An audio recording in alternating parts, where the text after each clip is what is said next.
ہیں جو کم ہو جائیں گی، لیکن ہماری جو برآمدات ہیں وہ مستحکم بنیادوں پہ آگے جا رہی ہیں، اور انشاءاللہ آگے آنے والے سالوں میں وہ مزید بڑھیں گی اور پاکستان کو مستقل اس مسئلے سے نجات ملے گی۔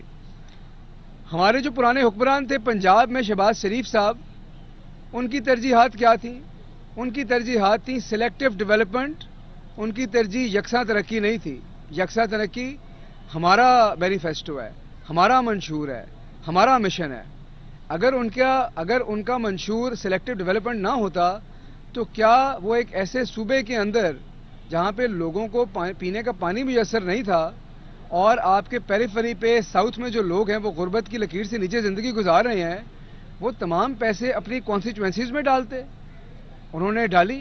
میں سمجھتا ہوں کہ ہمیں پرانے پروجیکٹ ڈاکومنٹ کھول کے یہ جو ان کی میگا اسکیمیں تھیں ان کے سوشل آڈٹ بھی کرنے چاہیے۔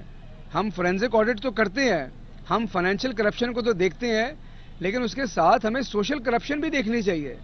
ہمیں یہ دیکھنا چاہیے کہ کن بنیادوں پر ان پروجیکٹس کو جسٹیفائی کیا گیا جہاں پر غریب اضلاع کو چھوڑ کر اپنی کانسٹیچوئنسیز میں پیسے ڈالے گئے، کن بنیادوں پر جسٹیفائی کیا گیا کہ یہ پروجیکٹ کرنے چاہیے، عوام کے ٹیکس کا پیسہ لگنا چاہیے۔ یہ صرف فائنینشیل کرپشن نہیں ہے، یہ سوشل کرپشن بھی ہے، اور ہمیں سوشل کرپشن کی بات بھی کرنی چاہیے۔ اگر کوئی عوام کا حق چھین کر اپنے حلقوں پہ لگاتا ہے تو اس سے بڑا کوئی جرم نہیں ہے، میں سمجھتا ہوں اس کو بھی دیکھنا پڑے گا۔ ویسے شہباز شریف صاحب کا جو کیس ہے وہ ان کا پاناما ہے۔ جیسے پاناما آپ نے پیچھے دیکھا تھا، یہ جو 16 ارب ہے، یہ شہباز شریف صاحب کا پاناما بھی آن پہنچا ہے، اور یہ اس پاناما سے جان نہیں چھوٹے گی۔ آپ دیکھیں گے ہسٹری اپنے آپ کو ریپیٹ کرے گی، اسی طرح عدالت سے بھاگیں گے، اسی طرح سزائیں ہوں گی، اسی طرح عدالتوں کی یہ کردار کشی کریں گے، اسی طرح باہر جانے کے ہیلے بہانے کریں گے، دوبارہ آپ دیکھیں گے ہسٹری کا پہیہ چلے گا، لیکن یہ احتساب سے بچ نہیں سکیں گے۔ تیسری بات، ان کی گورننس کے حوالے سے کیا ترجیح تھی؟ ان کی گورننس کے حوالے سے ترجیح تھی فوٹو شوٹ کرانے۔ ہماری ترجیح ہے ریئل گورننس، اور میں نے آپ کو بڑی دفعہ یہ مثال دی کہ جی یہ کھڑے پانی میں تصویریں کھنچواتے تھے، ہم نے انڈر گراؤنڈ واٹر ٹینک بنوائے۔ میں آپ کو ایک اور مثال دیتا ہوں، جس کا گورننس سے انٹرسٹ ہو، جس کی کمٹمنٹ گورننس کے ساتھ ہو، وہ اداروں کو مضبوط کرتے ہیں۔ کیا کیا انہوں نے بلدیاتی اداروں کے ساتھ؟ تمام اختیارات بلدیاتی اداروں سے لے کر بیوروکریٹس کو دے دیے۔ بیوروکریسی عوام کو آنسریبل نہیں ہوتی، سیاستدان عوام کو آنسریبل ہوتا ہے۔ 11 کروڑ لوگوں کا صوبہ جو ہے آپ لاہور سے بیٹھ کے نہیں چلا سکتے۔ پہلے دن ہم نے یہ بات واضح کی، جنوبی پنجاب میں بھی یہ کر کے دکھایا، آج بلدیاتی قانون میں بھی یہی کر کے دکھا رہے ہیں۔ ہار جیت ایک الگ چیز ہے، لیکن ادارے عوام کے ہیں، یہ ڈیسیژنز آپ کے ہیں، پیسے آپ کے ہیں، آپ کی پرائرٹیز کے اوپر ان اداروں کو ڈیسیژنز کرنے چاہیے۔ تبھی ممکن تھا جب بلدیاتی ادارے فعال ہوں۔ آپ نے جب 18ویں ترمیم پہ ہاتھ ملایا زرداری صاحب سے، اس وقت سندھ کو بااختیار بنانا تھا۔ آپ نے کہا چلیں پنجاب میں ہماری حکومت ہے، ان کو بااختیار بنا لیں۔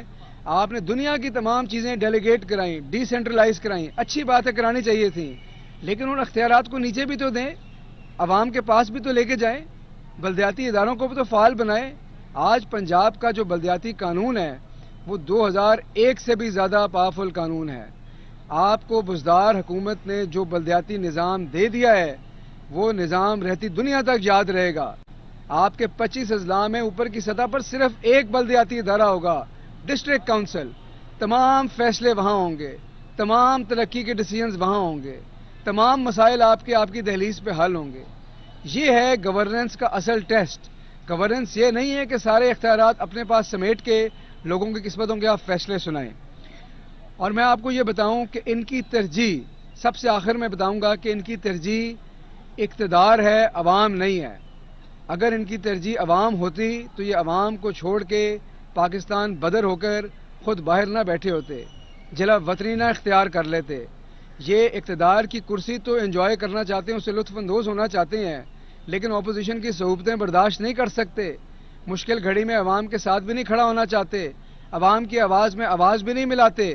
عوام کے مسائل حل کرنے کے لیے صرف تحریک انصاف کی حکومت ہے، اور یہ اقتدار کے لیے کسی بھی حد تک جا سکتے ہیں، لیکن قدرت کا نظام جو ہے وہ بڑا زبردست ہے۔ انہوں نے لوگوں کی کردار کشی شروع کی، لوگوں کی جعلی آڈیوز ریلیز کرائیں، اپنے کیسوں کو بچانے کے لیے لوگوں کی عزتوں کے اوپر سیاہیاں ڈالیں اور ہر روز ایک نئی آڈیو ان کی نکل آتی ہے. اور اب جو آڈیو نکل رہی ہے یہ بھی پوری ایک سیریز ہے. آپ دیکھیں یہ آپ کو کیا بتاتی ہے.